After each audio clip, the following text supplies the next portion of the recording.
So today we are starting on a new project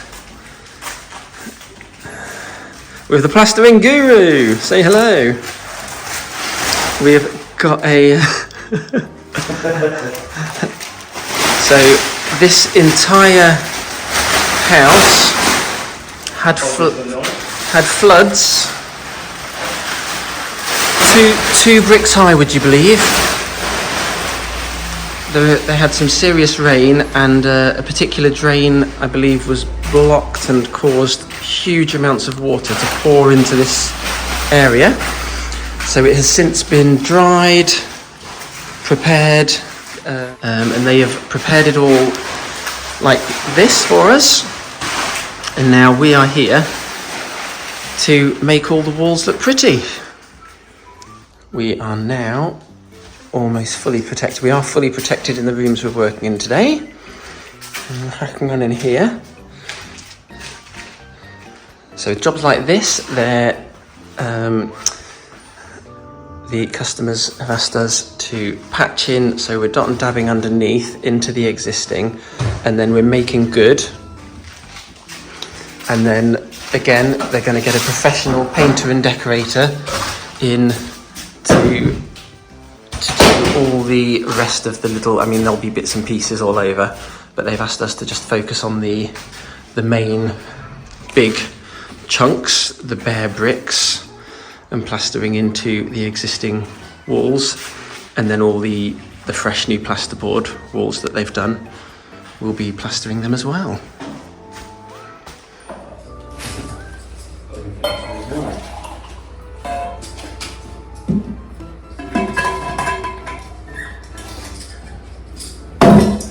Do you love my mushroom coffee? First things first, PVA, bucket, roller on all of the brickwork. So people probably don't know this, but I work with Plastering Guru, who is my brother. And just to give you an idea, I mean, we work together, don't get me wrong, we work together absolutely great, we really do.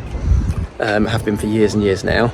But just to give you a little insight into our psyches, here's a quick snap of our vans. A lovely organised van there, fresh from finishing a job. And now, bear in mind, these are plasterers' vans and they do tend to be messy, but as plastering vans go, certainly the amount I've seen, the Plastering Guru is by far one of the tidiest plasterers, and yes, that's mine. Now don't get me wrong, I am super tidy in the house, but when it comes to my van, I've got room for improvement. Okay, so I'm just mixing up some PVA.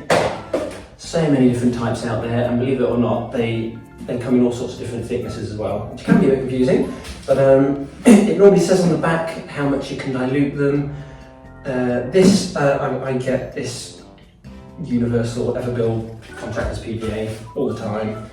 This has already been, I can't see it there, but there's already, most of it's already in here. This is actually a very, very thick gloopy one. So I pour most of the PVA out, which I've already done. I will then fill the tub back up with water, which I have already done, and then I'll give it a good old shake, pour half of it out, give it another good shake, and then that will give me a nice strong 50-50 mix, which I really like, works well for me. It does say you can mix it 4 in 1. I find that a bit runny and you end up having to do a few coats. But a 50-50 mix, a couple of coats is normally fine. On these walls, we're dot and dabbing. So I'm just going to do 1 coat for the dot and dab. It just helps the suction control a little bit, but more than that as well, it gives them a nice dusting. So when you're dot and dabbing, especially in renovation work, if you don't do that, what can happen sometimes, the brick dust can just stick to the dot and dab and then it just plops straight on the floor. So I find this, if nothing else, this just gives it a nice, clean brickwork. I want to also add, obviously this this house has had some serious damp damage, which is why they've cut away all the sections that you see there. It is actually arguably much easier from a plastering perspective if we could just dot and dab the whole wall, if they'd have removed the whole wall. But obviously that's a bit more material and time removing it all. So they've got us in. All it is, you've just got to be a little bit more precise with your boards. You're having to dab to what's there. In my opinion, it just requires a bit more skill level to dot and dab into existing over sort of dot and dabbing a blank wall. But luckily, we are very experienced and very skilled, so not a problem for us. You will want to give this a nice little mix. You can use a stick. I do it so often. I just use a little paint mixing paddle. It's an absolute treat. Doesn't take long.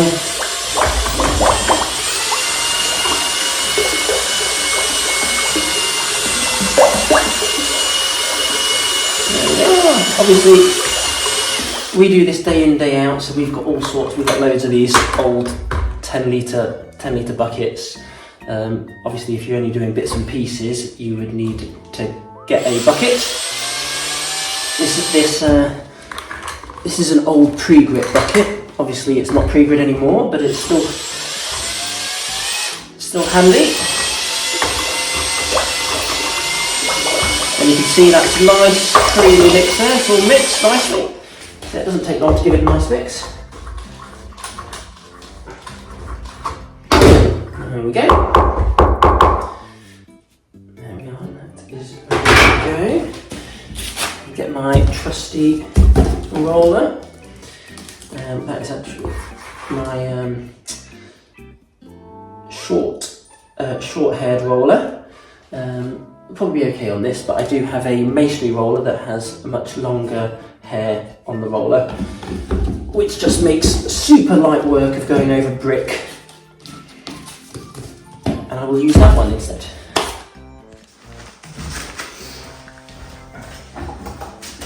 This is my long pile roller.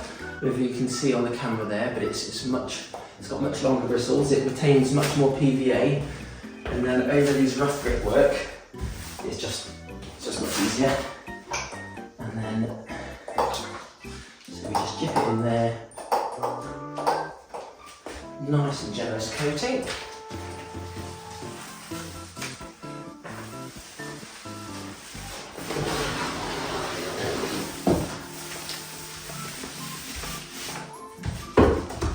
I've actually got this pole as well that you can attach it to, make life that tiny bit easier.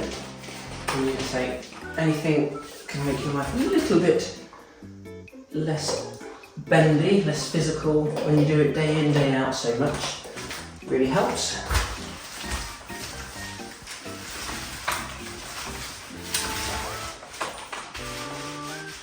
This is actually Plastering Guru's pole.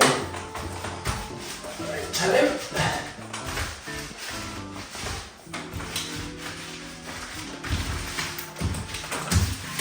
Now we're also going to be patching into this, so I'm going to do one roller width, about 12 inches-ish, give or take, and that's plenty to patch into.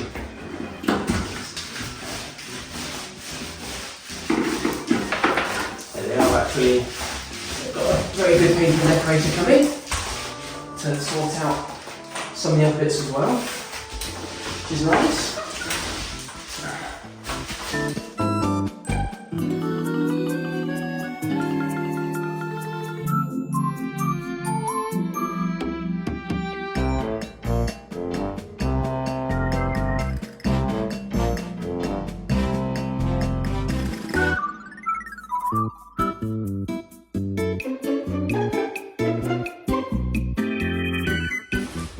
Any mushroom coffee companies out there willing to sponsor me? I'd be happy to market it. Shroom, I'm a fan. Oh, I do love a bit of rainbow as well. Ooh.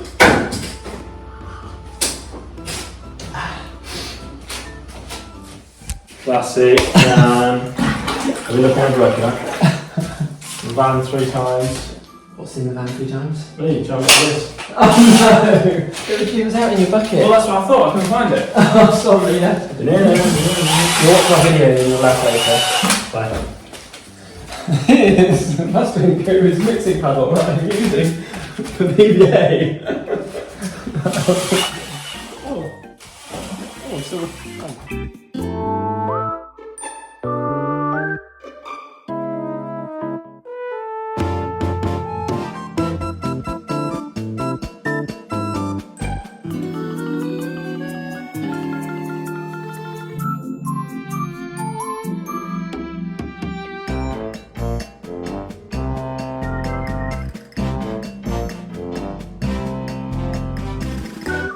According to, I think it was British Gypsum, this is how you're meant to dab each board. You're meant to do a full perimeter and then about 20% coverage in total.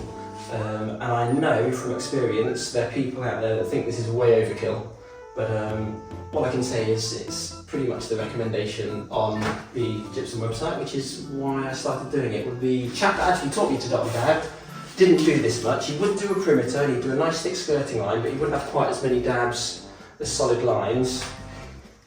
That's it, it never fell down, there's nothing, I never had any problems with it, but since seeing the recommendations from Gypsum, I then thought, well, I may as well increase it a bit. And I must say, adding a few more dabs, if you've got a boned board or something, which does happen, having those extra dabs makes it that much easier to level and force the board straight, which in the past has been a problem if there's not quite enough dabs, and thicker dabs as well.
Two sockets next to each other. It's good practice to get a nice decent bit of adhesive in between them. So that's very easy. If you put a little tiny bit of board there without adhesive, to then just poke it through and break it. No, the wall. Oh, Needs to be nice.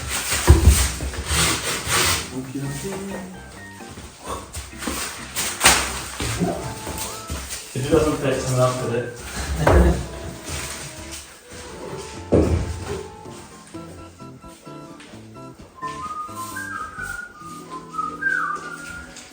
Yeah, you said that 'cause you knew it was going to fit, didn't you? Very nicely done.